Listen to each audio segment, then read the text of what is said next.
আসসালামু আলাইকুম গাইস, দেখেন আমাদের ছাদে বাঙ্গি হয়েছিল। একটা বাঙ্গি খাইছি, অনেক বড় হয়েছিল, কিন্তু এই বাঙ্গিটা জানি না কেন এরকমভাবে গাছটা মারা গেল।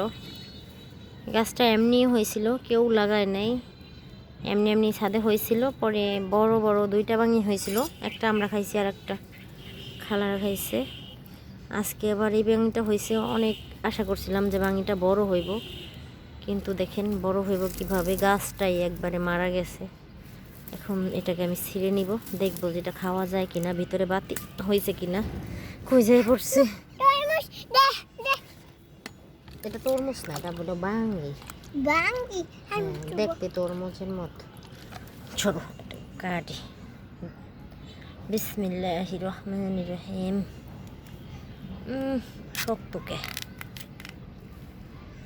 এক হাত দিয়া মোবাইল ধইরা দেখেন, ভিতরে কিন্তু পেকে গেছে বিচিগুলা, বাঙ্গিটা খাওয়া যাইব এরকম হয়েছে।